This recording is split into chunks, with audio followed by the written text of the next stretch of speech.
Muy buenas noches a todos y a todas de Espacio Cultural Waves. Hoy tenemos un invitado desde Argentina, traductor y escritor. Ha publicado los libros como El honor de Dios, Mártires Palotinos, La historia silenciada de un crimen impune en el año 96. También Un ángel en la botica en 2014, con coautoría con Horacio Aneca, relacionado con los derechos humanos y la Iglesia. Es presidente de PEN Argentina y miembro secretario de PEN Internacional. Con nosotros se encuentra Gabriel Seisdedos. Muchas gracias, Gabriel, por aceptar esta entrevista. Buenas noches, Gonzalo. Gracias a vos.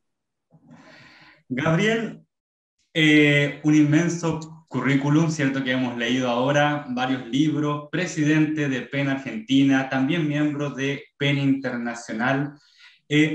¿Cómo surge esto, cierto, de tus inicios como escritor y de la investigación, por ejemplo, del último libro que habíamos mencionado acá sobre Un ángel en la botica? Sí, a ver, los inicios tienen que ver más que nada con la traducción. Yo a partir de traducir dos textos, dos libros del francés, de un filósofo francés y de un sacerdote alsaciano, me di cuenta que esto de ser el puente, de ser un puente en cuanto a los idiomas, me gustaba, y me gustaba también el recrear en mi lengua, en el español, a un escritor. Y ahí comienza mi camino en la escritura, básicamente a través de la investigación histórica. Los libros que mencionaste, todos tienen que ver con ese tema. Estos libros de historia, ¿cierto? Parece que tuvieron un componente en común, que sería el estudio de la Iglesia. ¿Por qué este interés por la Iglesia? Mira, más que por la Iglesia, tiene que ver con el tema de los derechos humanos. Es gente de la Iglesia, en este caso, en los dos libros que mencionaste, El honor de Dios es sobre una comunidad religiosa atravesada por la violencia de los años 70 en Argentina, que toma el compromiso de defender los derechos humanos que estaban siendo vulnerados en la dictadura militar del año 76. Y bueno, luego ellos van a ser asesinados, ¿no? Y el otro libro sobre el compromiso también desde la Iglesia, que no solo atraviesa Argentina, sino a toda América Latina, con el tema de los sacerdotes, lo que se llamó sacerdotes para el tercer mundo, que tuvo también su correlato en Chile, ¿no? En el Chile de los 60 y 70, principios de los 70.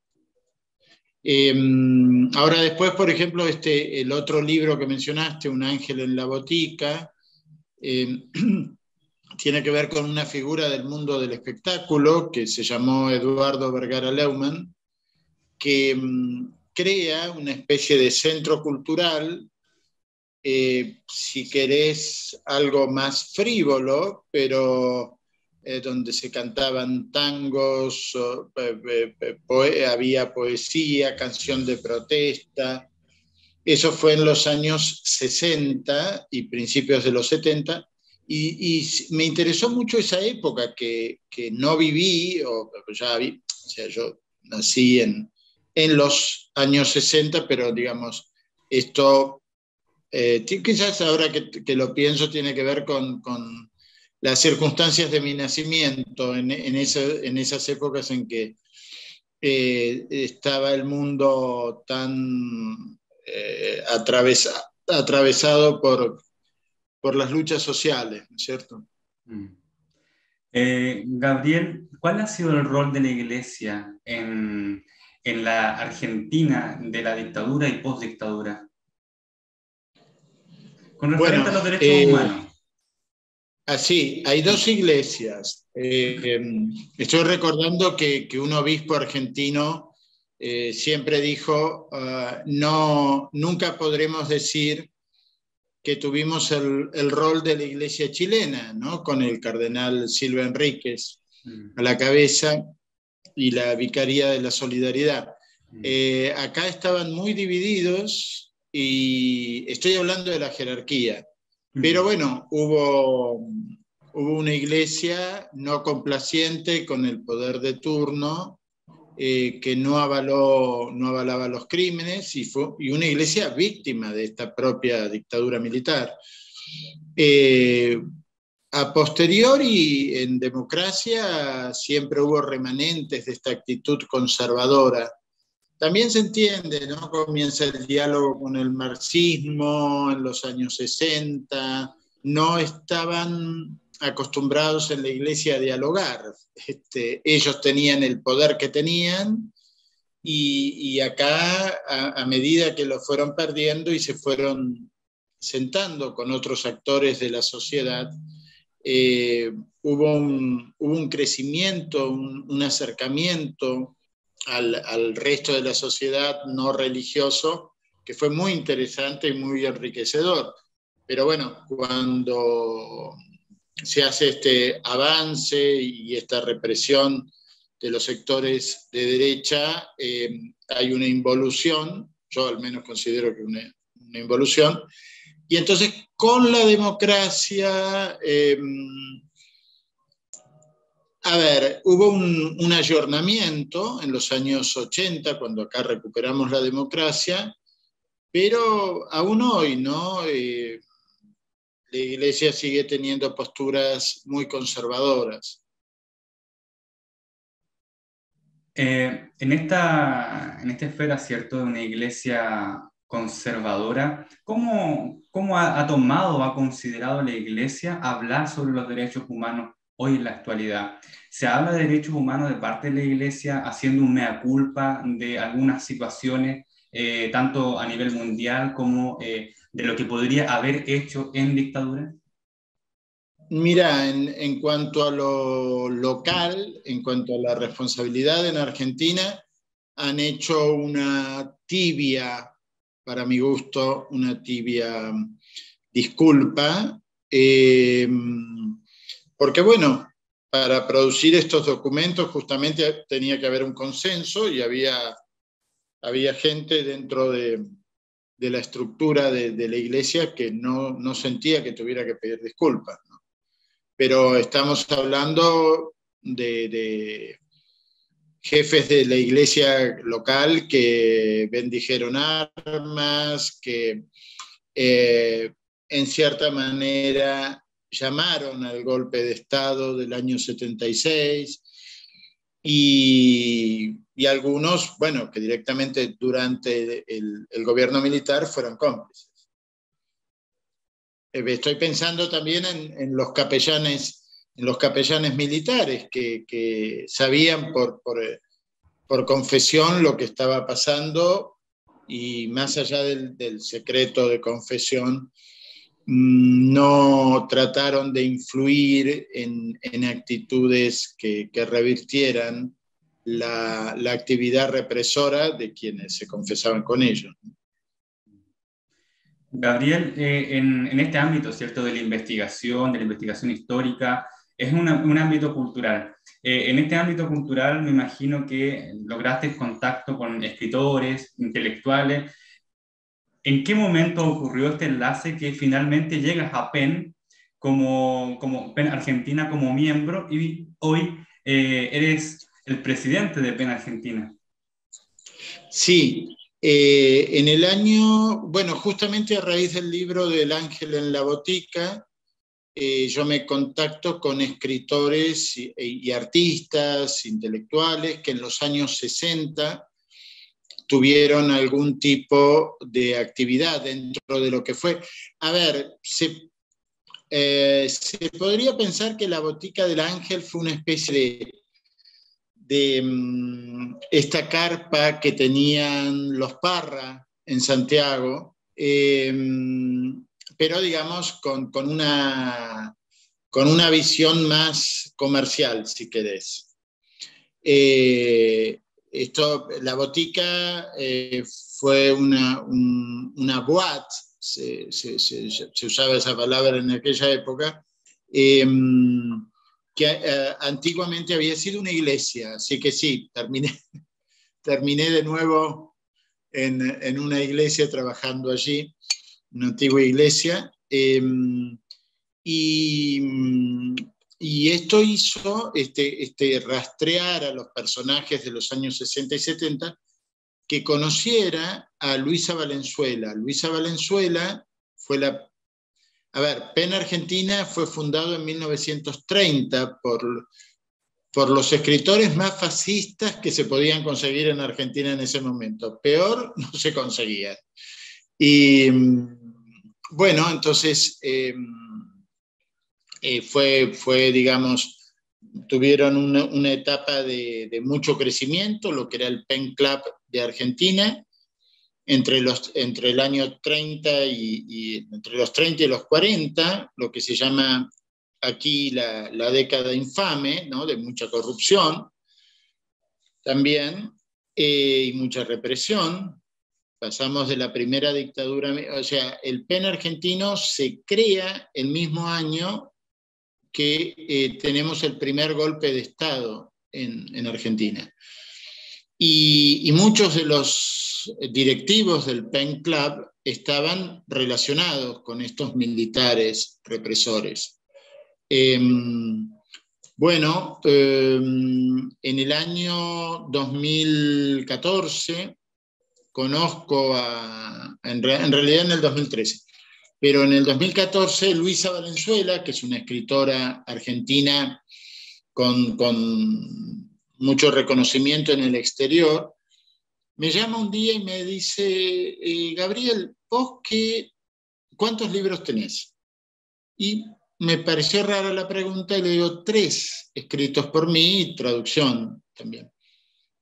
Perfecto. Y yo le digo, ¿perfecto para qué? Y me dice, para entrar a PEN. Y le pregunté, ¿pero cómo? ¿El PEN existe en Argentina? Y me dice, sí, justamente está en una etapa de adormecimiento desde hace muchos años, pero PEN Internacional me ha convocado para refundar PEN. En ese momento, John Ralston Saul, que fue presidente de PEN Internacional, un escritor y político canadiense, había venido a Argentina, después había pasado a Chile. En Chile también hubo un renacimiento. Creo que la figura a quien convocaron como figura emblema fue Antonio Skármeta. Aquí fue Luisa. Y bueno, yo fui primero tesorero, después vicepresidente primero, y hace 2 años y medio fui elegido presidente de PEN Argentina. Me interesa mucho todo el trabajo que tiene que ver con derechos humanos, porque hay otras asociaciones de escritores, pero PEN se destaca justamente por esto. Y bueno, a partir de ese momento hemos trabajado en unidades penitenciarias, con talleres, en escuelas donde concurre mayoría de población de pueblos originarios, traídos del norte y abandonados en una ciudad muy importante de aquí de la Argentina, que es Rosario. Y todo lo que esté, porque, a ver, yo no tengo paciencia para los egos desmedidos de los poetas. Entonces, todo tiene que estar atravesado por algo social para que me involucre. Y PEN me da esa posibilidad. Hoy, el estar en el Consejo Internacional hace que vea cómo se vulneran los derechos humanos en Nicaragua, en Venezuela, en Cuba, en Honduras, en Afganistán, ahora en Ucrania, en Turquía, en China. Y bueno, y ahí estamos nosotros. A mí me tocó acompañar a, bueno, la presidencia de Ralston Saul brevemente, digamos, desde PEN Argentina, y luego a una mujer extraordinaria que es Jennifer Clement, la escritora norteamericano-mexicana, que fue durante 2 periodos elegida como presidente de PEN Internacional, y ahora Burhan Somnes, que es un escritor, novelista kurdo, abogado también, que fue víctima del gobierno turco, ¿no es cierto? Él sobrevivió a la tortura y, bueno, es un ejemplo de compromiso, ¿no? Gabriel, me parece súper interesante eso que comentabas, que fuiste partícipe de esta refundación de PEN Argentina en el 2013. ¿Qué significa para ti ser parte de una nueva etapa de PEN? Me imagino que debe ser un compromiso gigantesco, y sobre todo ahora que eres presidente de PEN Argentina.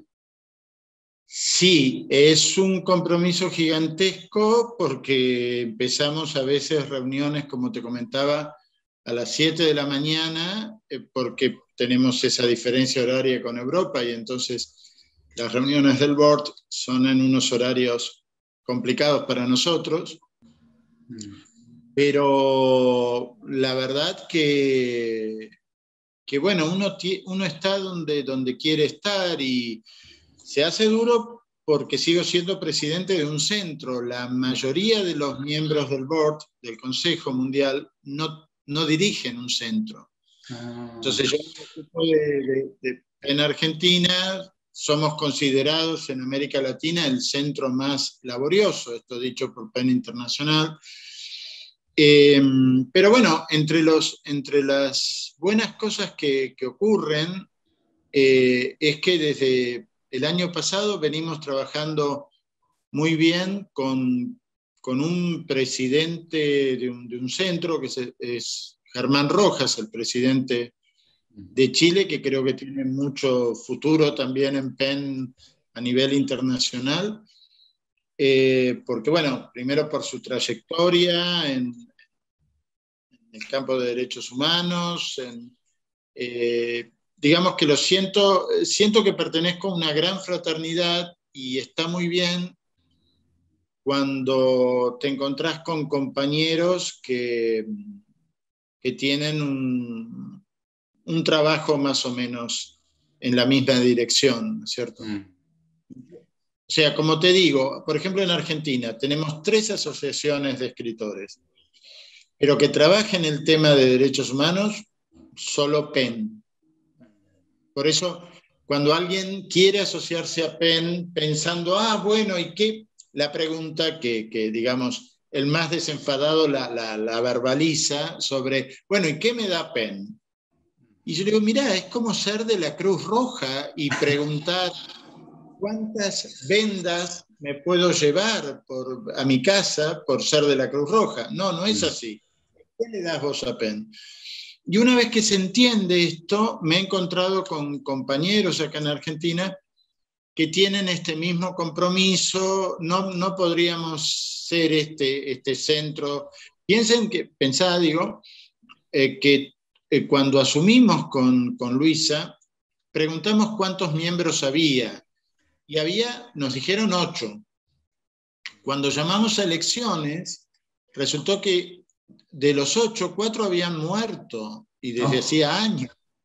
Entonces, ahora que somos 100 y pico, bueno, y sobre todo con una característica que no todos los centros tienen, que tenemos muchos jóvenes. Eso es absoluto mérito del responsable de juventud, que se llama Gerardo Montoya, es un muchacho mexicano, psicoanalista, y un hacedor, básicamente. Así que es una característica que tiene este centro, ¿no?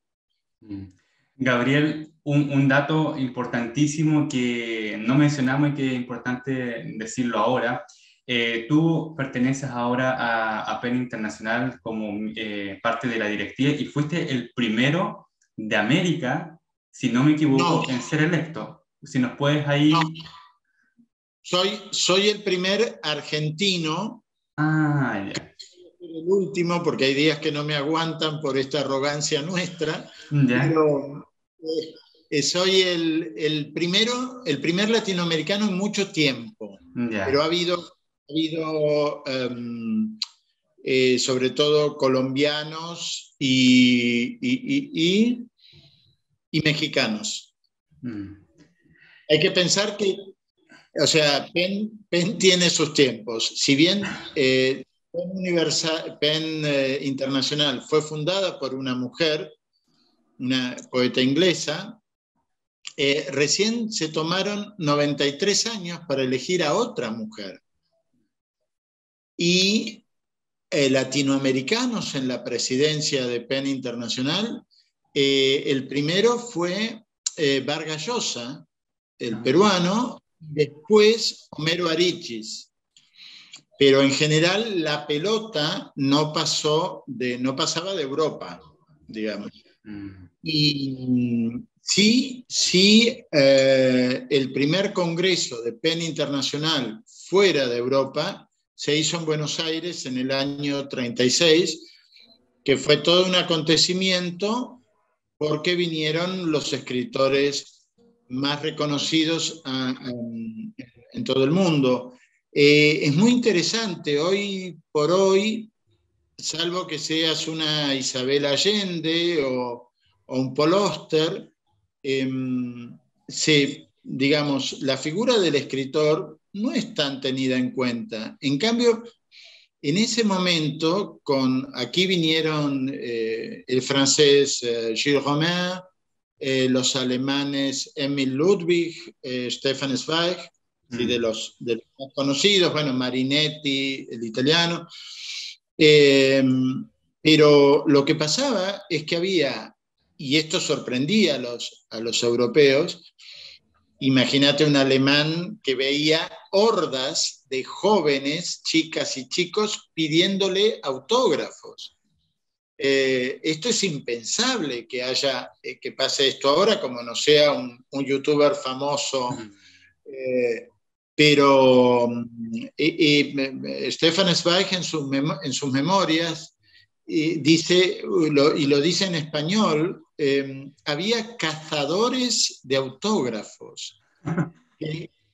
Claro, que tampoco era les importaba mucho, bueno, lo confundían con otro escritor y sí, está bien, no importa, usted no es el que yo creo, pero fírmeme en la... Iban con los cuadernitos Mm. para las firmas, ¿no? Y les costaba llegar como si fueran estrellas de rock al lugar donde se tenían que reunir. Mm. Así que eso también habla del valor del intelectual y cómo se fue perdiendo en todos estos años. Mm. Una situación parecida le ocurría a Mistral. Se dice que también llenaba estadios en Uruguay, creo, y Claro, eso ahora difícil, difícil que llenen estadios, por lo menos. Eh, absolutamente. O sea, se llenaban estadios no solo con poetas, sino con gente que decía poesía. mm. Es impensable, es impensable. Gabriel, tú nos comentabas de que has tenido varias reuniones con PEN Internacional y me imagino que en este momento crucial de la historia han tenido reuniones muy delicadas con referente a lo que está ocurriendo con Ucrania y Rusia. También hay situaciones muy complejas acá en América Latina. ¿Qué es lo que como PEN Internacional están evaluando, pensando, reflexionando sobre este tema? Mira, estamos tratando que se siga manteniendo la hermandad que había en centros PEN, en el ruso y en el ucraniano, por ejemplo. Y las lecturas de poesía conjunta, porque hay que pensar que el centro PEN ruso se ha fragmentado también por esto, lo que aquí llamamos la grieta, ¿no? La grieta política, los que apoyan a Putin, los que no. Y bueno, y tenemos gente que, por ejemplo, hay un muchacho que era de la oficina de Penn, que conocíamos, la oficina de Penn está en Londres, y otra chica que por la pandemia volvieron a Ucrania. Por suerte la chica salió antes, pero hoy por hoy estamos tratando de rescatar a este muchacho que quedó escapando de la pandemia, vuelve a su tierra y lo agarra este conflicto armado. Y con referente a América Latina, ¿hay algo con Nicaragua, por ejemplo, con Venezuela, que se esté Bueno, hablando? mira, Venezuela, la gente que estaba en el comité está en el exilio, mayoritariamente. Nicaragua fue perseguido por el gobierno de Ortega, que hace muchos años que dejó de ser un gobierno revolucionario para convertirse casi en heredero de la dictadura de Somoza. La presidente de PEN Nicaragua es Gioconda Belli, o era Gioconda Belli, está exiliada en España. Hace un mes más o menos se consiguió sacar del país a la secretaria de PEN, que es Gabriela Seltzer, una argentina de origen que había tenido que irse del país por la dictadura nuestra, fue combatiente en Nicaragua y para que desterrara a Somoza y sin embargo hoy tiene que irse de su patria adoptiva, de su querida patria adoptiva, porque se persigue al PEN. La acusación es ser agentes y en ese punto se conectan con los talibanes, por ejemplo. La acusación es que los centros PEN son agentes extranjeros, cuando los que estamos adentro sabemos de la autonomía que tenemos absoluta, pero claro, la acusación es, ¿dónde está la central? Bueno, en Londres, así que son agentes extranjeros. Es muy difícil en estos momentos estar en estos países. Yo, la verdad que rindo un homenaje a gente como Dina Mesa, la periodista y presidenta de PEN Honduras, que se ha quedado en el país en medio de persecuciones, amenazas, atentados. Eh, ¿Qué está ocurriendo en este momento con la cultura en Argentina? ¿Se está publicando libros de poesías, novelas? ¿Cómo es el ambiente cultural que tú estás visualizando como presidente de Mira, PEN? se ha vuelto a publicar después de este tiempo de pandemia. Se publicó algo en pandemia y lo importante es que ahora hay gracias a las vacunas, una reapertura donde, por ejemplo, ya sabemos de todas las actividades que vamos a tener como centro y también invitando a la gente de otros países. Vienen para la Feria del Libro, van a estar representantes de PEN Chile, representantes de PEN Cataluña en actos nuestros. Y volvemos a hacer los actos de Libera la Palabra. Se está publicando y han surgido muchas editoriales pequeñas. Ah, Están como perdiendo la hegemonía las grandes editoriales. mm. Eso está bueno porque se reparte el juego, digamos. Gabriel, en este momento estás en un proceso, ¿cierto?, con varios miembros de PEN del mundo sobre una antología de literatura LGTB. ¿Nos podrías comentar un poco sobre esa futura publicación? Sí, esta publicación en la que vos tenés bastante que ver, porque integrás el grupo, por lo menos de recepción de los trabajos, no es exactamente un jurado, ha tenido bueno, una difusión en América Latina. Es curioso cómo funcionan los prejuicios, porque nunca se dijo que para mandar trabajos tenías que pertenecer al colectivo LGBT.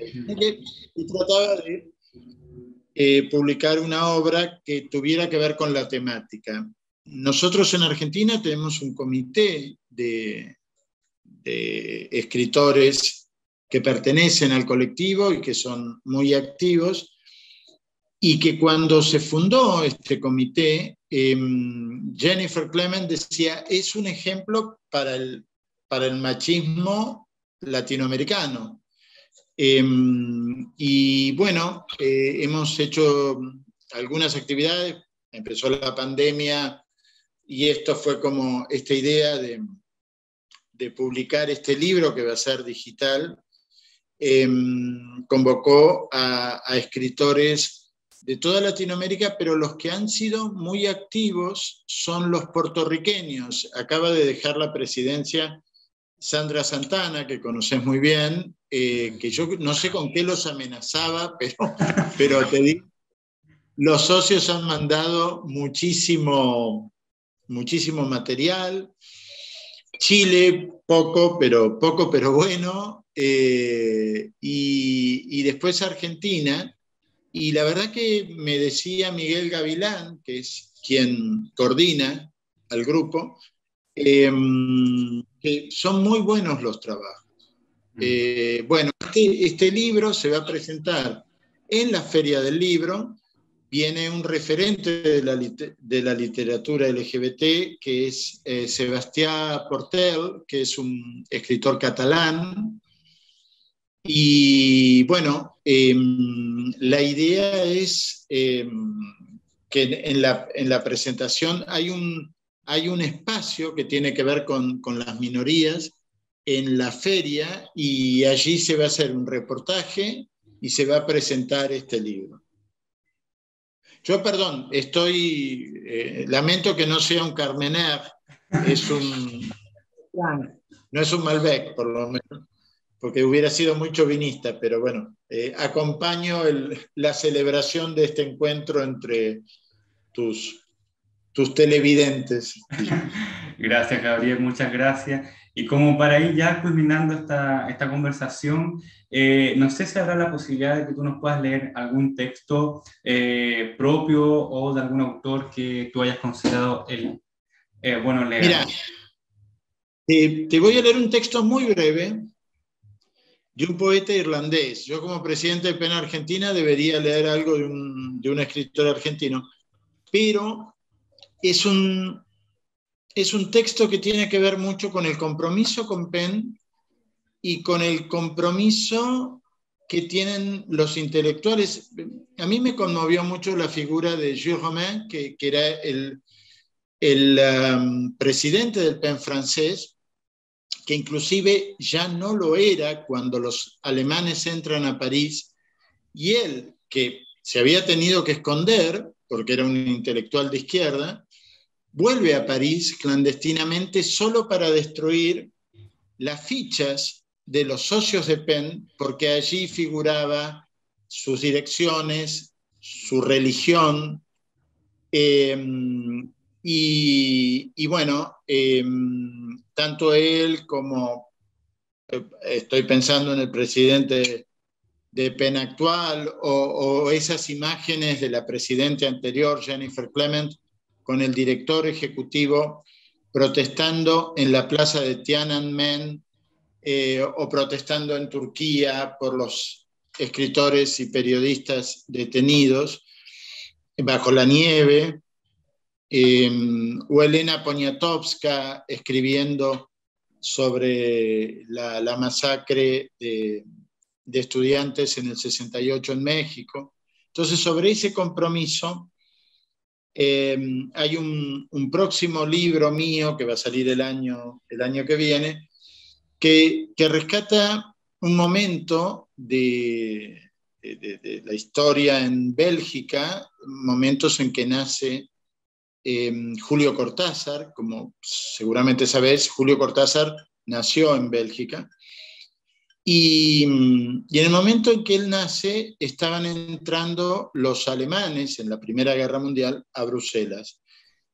Y un escritor y diplomático, que era Alberto Blancas, un lujo de diplomático, y un escritor costumbrista argentino que se llamaba Roberto Pairó y que se convierte en el primer cronista de guerra, un cronista de guerra a la fuerza. Él era un escritor que mandaba de vez en cuando desde Bruselas sus notas de color sobre tulipanes y cervezas y fiestas regionales. Y cuando estalla la Primera Guerra Mundial, el gobierno argentino fleta un barco con gente gente patricia, digamos, de familias acomodadas o figuras o intelectuales. Y él dice, yo me quedo porque compartí la época de vacas gordas con los belgas, así que es tiempo de compartir la época de vacas flacas.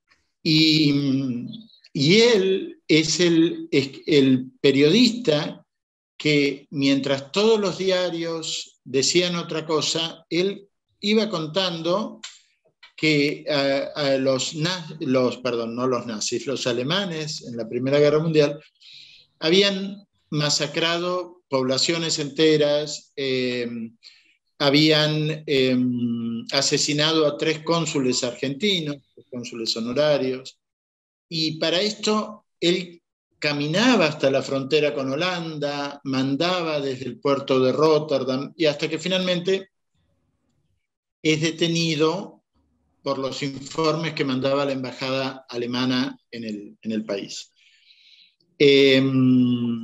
Entonces, un poco en homenaje a él y a este embajador y a la gente de la familia Cortázar, no voy a spoilear el libro, espero que lo lean en algún momento, como epígrafe del libro, que se llama Escritores en Guerra, y nunca mejor en estos momentos que leer esta frase, aparece esta frase del poeta irlandés Seamus Heaney, que dice: la forma en que vivimos, temerosos u osados, así habrá sido nuestra vida.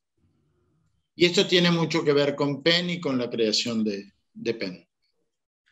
Muchas gracias, Gabriel, por ese texto que acabas de leernos. Para ir culminando finalmente, ¿alguna recomendación de libro, película, novela, algo que nos puedas dejar como lectura, precisamente con relación a los derechos humanos y quizás lo que estamos viviendo ahora, que es este conflicto bélico? Sí, yo diría, les recomiendo un libro que no sé si tiene edición chilena, acá circula una edición española, que no suele ser barata, pero vean cómo lo consiguen, sobre todo los jóvenes, que se llama El mundo de ayer, y es justamente de Stefan Zweig. Para los que no lo recuerdan, Stefan Zweig fue miembro del comité de escritores alemanes disidentes, de lo que se llamó el PEN de escritores alemanes en el exilio. Él es el último libro que escribe.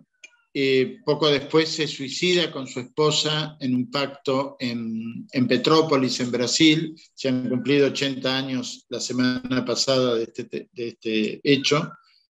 Y él va contando este deterioro de las relaciones que van a provocar lo que fueron las 2 guerras mundiales. El mundo de ayer justamente recrea lo que había sido ese tiempo de fraternidad cultural en Europa, y que en definitiva el restablecimiento de esa fraternidad es lo que hace que PEN Internacional se cree y tenga razón de ser. Muchas gracias, Gabriel. Entonces, a leer Stefan Zweig, que es una obra monumental, muchos libros que las personas puedan también ir profundizando en su obra. Gracias por esta conversación, Gabriel. Gracias a PEN Argentina y PEN Internacional, que te tienen ahí como presidente y miembro. Muchas gracias a vos. Nos vemos entonces en un nuevo programa acá en Espacio Cultural Way. Muy buenas noches.